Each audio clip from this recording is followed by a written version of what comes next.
প্রিয় viewer, welcome to Anika academy. আশা করি সবাই সুস্থ এবং ভালো আছেন। আজকে আমি আপনাদের মাঝে এমএস এক্সেলের আরও কিছু গুরুত্বপূর্ণ টিপস এবং ট্রিক্স নিয়ে হাজির হলাম। এক্সেল আমাদের জীবনের সাথে ওতপ্রোতভাবে জড়িত। আমাদের ব্যক্তিগত এবং অফিসিয়াল যে কোনো কাজকর্মে এক্সেল জানাটা আমাদের খুবই জরুরি। তাহলে আসুন দেখি এক্সেলের দুর্দান্ত কিছু টিপস এবং ট্রিক্স। শুরু করার আগে আপনি যদি আমাদের চ্যানেলটিতে নতুন হন তাহলে অবশ্যই আমাদের চ্যানেলটি সাবস্ক্রাইব করবেন এবং আমাদের পাশে থাকবেন। তাহলে আসুন শুরু করি। এমএস এক্সেলে আমরা অনেক সময় কোনো টেবিলের হেডার তৈরি করি বা হেডিং দিয়ে থাকি। সেই ক্ষেত্রে আমরা কি করি? সেই ক্ষেত্রে আমরা মার্জ অ্যান্ড সেন্টারের কাজ করে থাকি। আমরা কোনো কিছু লিখে মার্জ অ্যান্ড সেন্টার করে সেটাকে সেন্টারে নিয়ে যাই। এই কাজটি যদি আমরা অন্যভাবে করতে পারি তাহলে কেমন হয়? আসুন দেখি আমরা এই কাজটি কিভাবে করতে পারি। মনে করুন এইখানে আমি টাইপ করলাম স্টুডেন্ট প্রোফাইল।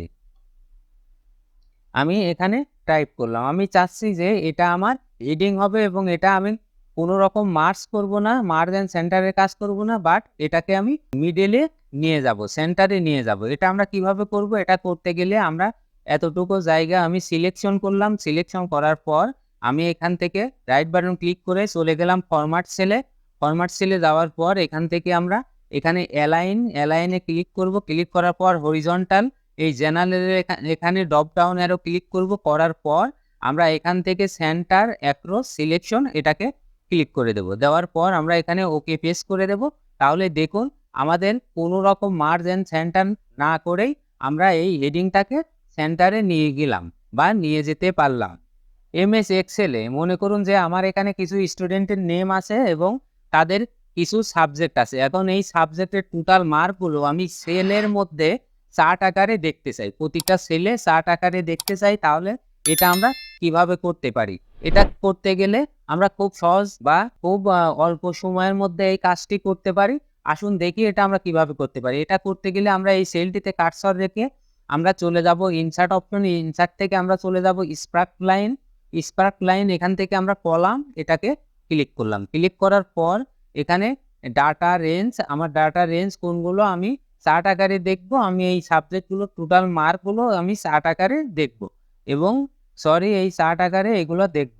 দেখার পর এখন লোকেশন রেঞ্জ, যেহেতু আমি এই সেলটাতে ক্লিক করে বা সিলেকশন করে আমি চার্টে গেছি, তাহলে সেই ক্ষেত্রে আমার লোকেশন রেঞ্জ এখানে সিলেকশন হয়ে আছে। এবারে আমরা ওকে পেস্ট করে দেব। দেখুন ওকে পেস্ট করে দেওয়ার সঙ্গে সঙ্গে আমার এইখানে এই সেলে এই মার্কগুলো চার্ট আকারে চলে এসেছে। এখন প্রতিটায় নিতে গেলে আমি এই সেলটাতে ক্লিক করে এটাকে আমি ড্র্যাগ করে নিচে দিলেই সবগুলো সেলে আমার এখানে চার্ট আকারে হয়ে গেল। এখন যদি এই মার্কগুলো আমি এখানে লাইন চার্ট হিসেবে নিতে চাই তাহলে সেগুলো কিভাবে নিয়ে আসতে পারি? এটা নিয়ে আসতে গেলে আমি এই সেলটিতে কার্সর নিয়ে আমি স্পার্ক লাইন থেকে লাইন চার্ট এখানে ক্লিক করলাম। ক্লিক করার পর আমার ডাটা রেঞ্জ অনুরূপ আমার এই ডাটা রেঞ্জগুলো আমি এখান থেকে সিলেকশন করব। করার পর আমি এখানে লোকেশন রেঞ্জ আমার সিলেকশন আছে। এবারে আমরা ওকে পেস্ট করব। ওকে পেস্ট করে দেওয়ার পর দেখুন এখানে আমার লাইন চার্ট হিসেবে চলে এসেছে। এখন আমি এটাকে নিচ পর্যন্ত যদি ডাক করে দিই তাহলে সবগুলোতে আমার লাইন চার্ট হিসেবে চলে আসলো। অনেক সময় আমরা এমএস এক্সেলে বড় কোনো টেবিল থেকে ডাটা খোঁজার জন্য আমরা সেই ডাটাগুলোকে ফিল্টার করে নিই। ফিল্টার করে নেওয়ার পর আমরা সেই ডাটাগুলো খুঁজে থাকি, কিন্তু এই কাজটি আমরা শর্টকাট ওয়েতে খুব সুন্দরভাবে করতে পারি। আসুন দেখি এটা আমরা কিভাবে করতে পারি। যেমন এখান থেকে যদি আমি কোনো ডাটা খুঁজে বের করতে চাই তাহলে আমরা সেটা ফিল্টার খুব সুন্দরভাবে শর্টকাট ওয়েতে করতে পারি। যেমন এখানে মনে করুন যে আছে মাউস। আমি যদি মনে করি যে এই মাউসটা আমি ফিল্টার করব, যে আমি ফিল্টার করে শুধু মাউসটা দেখব, তাহলে কি করব? আমরা এই মাউসের এই সেলটাতে কার্সর ক্লিক করার পর এখানে আমরা রাইট বাটন ক্লিক করলাম। মাউসের রাইট বাটন ক্লিক করে আমরা চলে যাব এখান থেকে ফিল্টার অপশনে।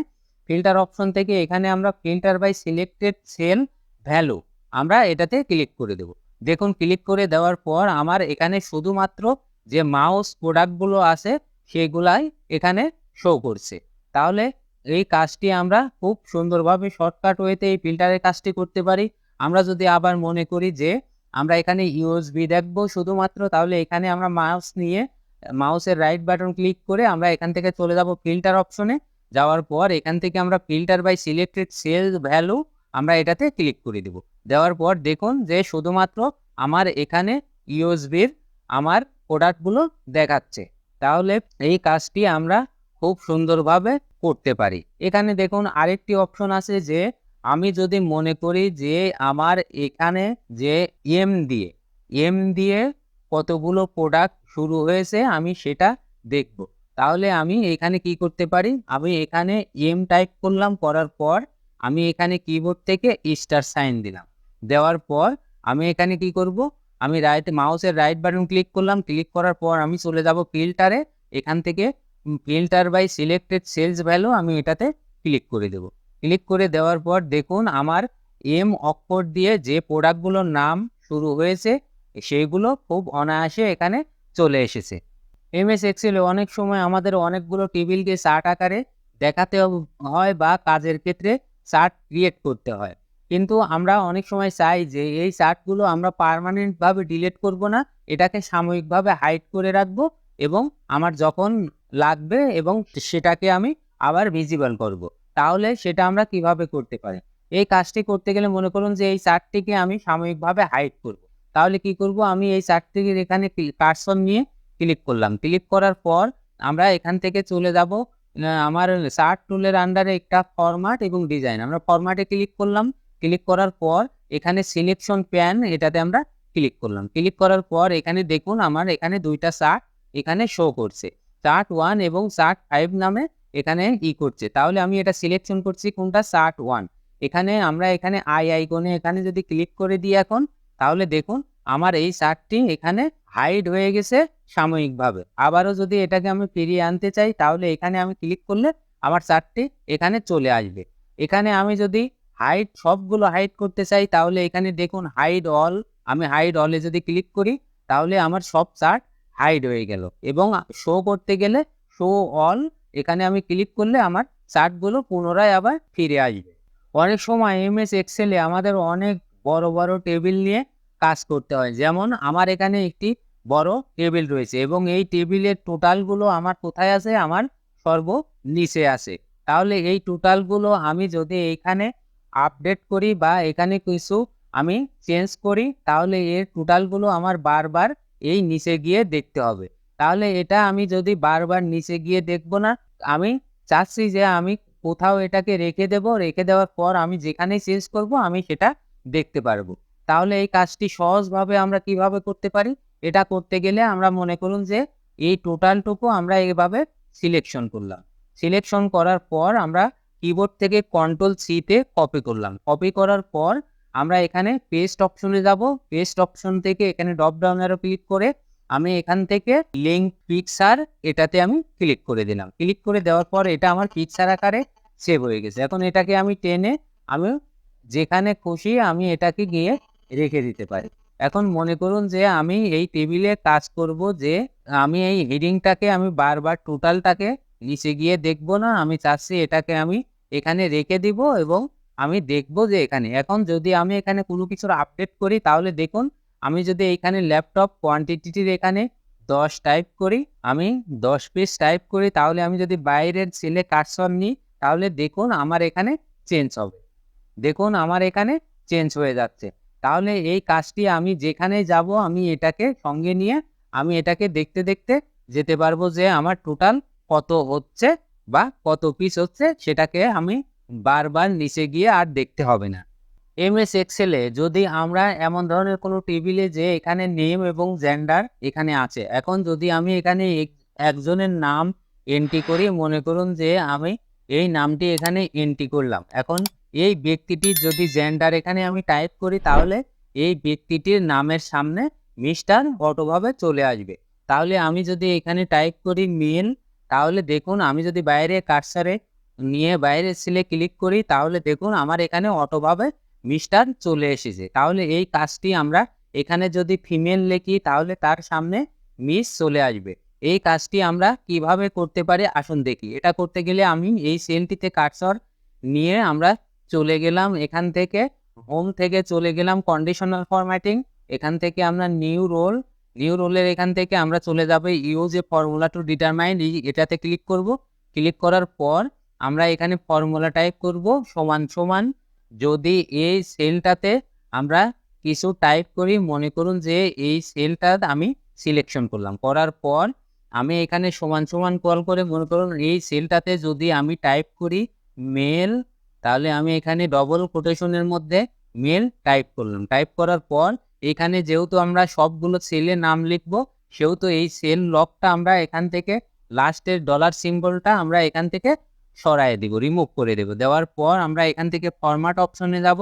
ফরম্যাট অপশন থেকে আমরা এখানে চলে যাব নাম্বার অপশনে, এখান থেকে কাস্টম আমরা জেনারেলের এখানে এটাকে সরায় দিয়ে আমরা যেহেতু এই ঘরটিতে মেল টাইপ করছি, সুতরাং আমরা এখানে ডবল ইনভাইটেড কমার মধ্যে এখানে মিস্টার টাইপ করে এখানে একটা স্পেস দিয়ে double inverted comma close space, এখানে আমরা কিবোর্ড থেকে @সাইন বা সিম্বলটি এখানে টাইপ করলাম। করার পর আমরা ওকে পেস্ট করলাম।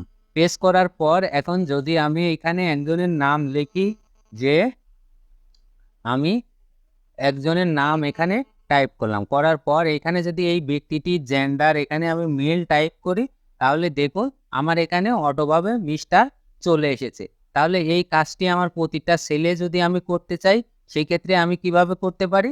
আমি এটাতে ক্লিক করলাম, ক্লিক করার পর আমরা হোম থেকে ফরম্যাট প্রিন্টার এটাতে ক্লিক করলাম, ক্লিক করার পর আমরা এখানে সবগুলো এইভাবে সিলেকশন করে দিলাম। করে দেওয়ার পর এখন যদি এখানে আমি আরেকজনের নাম টাইপ করি, করার পর এখানে যদি তার জেন্ডার আমি এখানে টাইপ করি, তাহলে আমার এখানে অটোভাবে দেখুন মিস্টার চলে আসলো।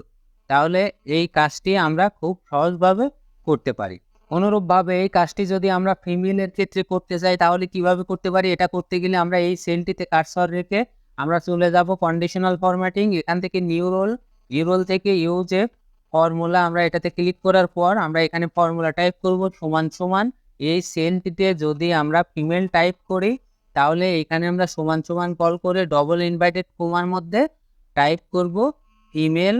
আমরা এখানে টাইপ করলাম, করার পর আমরা ডবল ইনভার্টেড কমা ক্লোজ করে দিলাম। দেওয়ার পর আমরা যেহেতু প্রতিটা সেলে আমার টাইপ করতে হবে, এই জন্য এই সেল লকটা আমরা এখান থেকে ডলার সিম্বলটা এখান থেকে রিমুভ করে আমরা ফরম্যাট অপশনে ক্লিক করলাম। করার পর আমরা কাস্টম অপশনে চলে যাব। এখান থেকে আমরা জেনারেল অপশনটি এখান থেকে সরায় দিয়ে আমরা এখানে ডবল ইনভার্টেড কমার মধ্যে যেহেতু এখানে আমরা ফিমেল করব, সেই জন্য এখানে আমরা টাইপ করব মিস। আমরা ডবল ইনভার্টেড এখানে একটা স্পেস, আমরা ডবল ইনভার্টেড কমা ক্লোজ আমরা স্পেস এবং কিবোর্ড থেকে সিম্বল এখানে আমরা দিলাম। দেওয়ার পর আমরা ওকে পেস্ট করে দিলাম। ওকে পেস্ট করে দেওয়ার পর এখন যদি আমি এখানে একটি নাম টাইপ করি এবং টাইপ করার পর এখানে যদি আমি তার জেন্ডারটি টাইপ করি, তাহলে দেখুন এখানে অটোভাবে মিস চলে আসছে। এবং প্রতিটা সেলে নিতে গেলে অনুরূপভাবে এই সেলটিতে আমরা কার্সর নিয়ে ক্লিক করার পর আমরা এখান থেকে ফরম্যাট প্রিন্টার অপশনে ক্লিক করার পর সবগুলা সেল আমি এখানে সিলেকশন করে দিলাম। দেওয়ার পর এখন যদি আমি এখানে টাইপ করি যে এই নামটি আমি এখানে টাইপ করলাম, করার পর আমি যদি এর জেন্ডার এখানে মেল টাইপ করি, তাহলে দেখুন অটোভাবে মিস্টার এবং মিসেস চলে আসছে। অনেক সময় এমএস এক্সেলে আমরা যদি কোনো ফাইল বা কাজ করে ওটাকে সেভ করে রাখি, সেটা আমি কোথায় সেভ করছি সেটা যদি আমি ভুলে যাই বা আমার জানা না থাকে, তাহলে সেই ফাইলটি আমরা কিভাবে আনতে পারি? মনে করুন যে আমি এই ফাইলটি ওই ফাইলটির যে আমি নাম টাইপ করছি, সেটা মনে করুন যে আমি এই ফাইল অপশনে গেলাম, এখান থেকে আমি ওপেন অপশন থেকে আমি বুক টু, মনে করুন এই ফাইলটি আমি কোথায় আছে আমার কম্পিউটারে, কোন ড্রাইভে বা কোথায় সেভ আছে আমি ওটা দেখব। তাহলে এই ফাইলটি মনে করুন যে আমি ওপেন করলাম। ওপেন করার পর আমার এখানে এই ফাইলটি চলে আসলো। এখন আমি দেখতে চাচ্ছি যে আমার এই ফাইলটি কম্পিউটারে কোথায় সেভ করা আছে। তাহলে এটা দেখতে গেলে মনে করুন যে এখানে আমরা একটা ফর্মুলা টাইপ করব সমান সমান সেল। আমি ফর্মুলাটি এখানে কল করলাম। কল করার পর আমি ডবল ইনভাইটেড কমা দিলাম। দেওয়ার পর এখানে আমরা টাইপ করব ফাইল নেম, কিংবা আমরা এখান থেকেও সিলেকশন করে দিতে পারি ফাইল নেম। এটাকে আমি ডাবল ক্লিক করে এটাকে আমি সিলেকশন করে দিলাম। দেওয়ার পর আমি এখানে ব্র্যাকেট ক্লোজ করে ইন্টার প্রেস করলে দেখুন আমার এই ফাইলটি আমার কম্পিউটারে কোথায় সেভ আছে সেটা খুব অনায়াসে আমি বের করতে পারলাম বা খুব অনায়াসে এটা এখানে চলে এলো। এমএস এক্সেলে যদি আমার কোনো টেবিলে এমন টেক্সট বা ভ্যালু টাইপ করা থাকে কিংবা কোনো ডেট টাইপ করা থাকে, সেই ক্ষেত্রে যদি আমি এখান থেকে সেই টেক্সটগুলোকে বের করে নিয়ে আসতে চাই, তাহলে খুব সুন্দরভাবে আমরা একটি ছোট্ট ফর্মুলার মাধ্যমে সেটাকে বের করে নিয়ে আসতে পারি। আসুন দেখি সেই ফর্মুলাটি কী, বা আমরা কিভাবে এই টেক্সটগুলোকে আমরা বের করে নিয়ে আসতে পারি। মনে করুন যে এই সেলটা, এই কলামে আমি টেক্সটগুলো বের করে নিয়ে আসবো। এই জন্য এখানে আমরা একটা ছোট্ট ফর্মুলা ইউজ করব, সমান সমান টি। আমরা এই ফর্মুলাটি এখানে কল করলাম, কল করার পর ভ্যালু, আমি এই ভ্যালুটি এখান থেকে সিলেকশন করে দিলাম। দেওয়ার পর আমি এখানে ব্র্যাকেট ক্লোজ করে এন্টার প্রেস করলে দেখুন আমার এখানে খুব সুন্দরভাবে টেক্সটটি চলে এসেছে। এখন আমি এটাকে যদি ড্র্যাগ করে দিই, তাহলে দেখুন আমার যেখানে যেখানে টেক্সট আছে শুধুমাত্র সেইগুলো চলে এসেছে এবং আমার ভ্যালুগুলো সব ব্ল্যাঙ্ক সেলস হিসেবে আছে। এমএস এক্সেলে আমরা অনেক সময় কোনো ইনভয়েস বা ফর্ম তৈরি করতে গেলে এইভাবে করে থাকি। যেমন এখানে স্টুডেন্ট নেম, আমি যদি এখানে কলন দিতে চাই তাহলে আমরা কিভাবে দিই? আমরা এখানে স্পেস করে আমরা এইভাবে এখানে কলন এইভাবে দিয়ে থাকি। সেম অনুরূপভাবে এটাতেও আমরা স্পেস করে এখানে আমরা স্পেস দিয়ে তারপরে আমরা কলন দিয়ে থাকি। এই কাজটি আমরা খুব সহজভাবে করতে পারি। আসুন দেখি এই কাজটি আমরা কিভাবে করতে পারি। এখানে ডিলিট করে দিলাম, এইগুলা সবগুলো ডিলিট করে দিয়ে আমরা এতটুকু, আমি যতটুকু আমার ফর্ম আমি টাইপ করব আমি অতটুকু সিলেকশন করলাম। করার পর আমরা চলে যাব ফরম্যাট সেলে। ফরম্যাট সেলে চলে যাওয়ার পর আমি এখান থেকে কাস্টম অপশনে ক্লিক করলাম। করার পর আমরা এখানে টাইপ করব যে, আমরা এখানে মনে করুন যে টাইপ করব @ তারপরে স্টার স্পেস এবং ডবল ইনভাইটেড কমার মধ্যে আমরা কলন এখানে টাইপ করে দিলাম। দেওয়ার পর আমরা এখানে ওকে পেস করে দিলাম। ওকে পেস করে দেওয়ার পর এখন যদি মনে করুন এইখানে আমি টাইপ করি স্টুডেন্ট নেম, আমি যদি এইখানে টাইপ করি তাহলে আমি নিচে আসলেই দেখুন আমার কলন অটোভাবে লাস্টে চলে যাচ্ছে। আমি যদি এখানে টাইপ করি যে ফাদার্স নেম, তাহলে দেখুন আমি যদি নিচে আসি তাহলে আমার কলনগুলো খুব সুন্দরভাবে লাস্টে চলে যাচ্ছে। অনেক সময় এমএস এক্সেলের কোনো ডাটাকে আমাদের এমএস ওয়ার্ডে নেওয়ার প্রয়োজন পড়ে। সেই ক্ষেত্রে আমরা এমএস এক্সেলের ডাটাটি ওয়ার্ডে নিয়ে যাওয়ার পর আমরা মেন যে ফাইলটি আমাদের এমএস এক্সেলের, সেখানে যদি আমরা কোনো পরিবর্তন করি বা চেঞ্জ করি, সেটা আমাদের এমএস ওয়ার্ডের সেই ফাইলটিতে অটোভাবে আপডেট হতে থাকবে। এটা কিভাবে করতে পারি আমরা? আসুন দেখি। এটা করতে গেলে মনে করুন যে এই টেবিলটি আমি এমএস ওয়ার্ডে নেব এবং এখানে যে পরিবর্তনগুলো করব সেটা আমার ওয়ার্ডে আপডেট হতে থাকবে। এটা করতে গেলে আমরা এই টেবিলটুকু পুরো সিলেকশন করলাম। করার পর আমরা কন্ট্রোল সি তে এটাকে কপি করলাম। কপি করার পর আমি চলে গেলাম এমএস ওয়ার্ডে। যাওয়ার পর আমি এটাকে কন্ট্রোল ভি দিয়ে এখানে পেস্ট করে দিলাম। পেস্ট করে দেওয়ার পর দেখুন আমার এই টেবিলটি এখানে চলে এসেছে। এখন যদি আমি চলে আসার পর আমি এই যে এখানে এই অপশনটুকে ক্লিক করব। এখানে ক্লিক করার পর আমি এখান থেকে দিয়ে দেব যে এখান থেকে keep source formatting and link to Excel, আমি এটাতে সিলেকশন করে দেব। দেওয়ার পর এখন দেখুন আমি যদি এখানে আমার মেন এক্সেল ফাইলটিতে এখানে আমি কোনো চেঞ্জ করি বা পরিবর্তন করি, সেটা আমার এমএস ওয়ার্ডে চেঞ্জ বা পরিবর্তন হতে থাকবে। যেমন আমার এখানে ল্যাপটপ প্রোডাক্ট এখানে কোয়ান্টিটিটি 40 পিস, এখানে যদি আমি বাড়ায় দিই এমএস ওয়ার্ড এক্সেলে গিয়ে আমি এখানে 40, আমি এখানে যদি মনে করি যে আমি এখানে 80 পিস এখানে আমি টাইপ করলাম। করার পর এখন যদি আমরা এমএস ওয়ার্ডে চলে যাই তাহলে দেখুন আমার এমএস ওয়ার্ডে এখানে অটোভাবে আপডেট হয়ে গেছে। প্রিয় ভিউয়ার, ভিডিওটি যদি আপনাদের ভালো লাগে বা নতুন কিছু শিখতে পারেন তাহলে অবশ্যই আমাদের চ্যানেলটি সাবস্ক্রাইব করবেন, সেই সাথে ভিডিওটি লাইক, কমেন্ট এবং শেয়ার করবেন। সবাইকে ধন্যবাদ।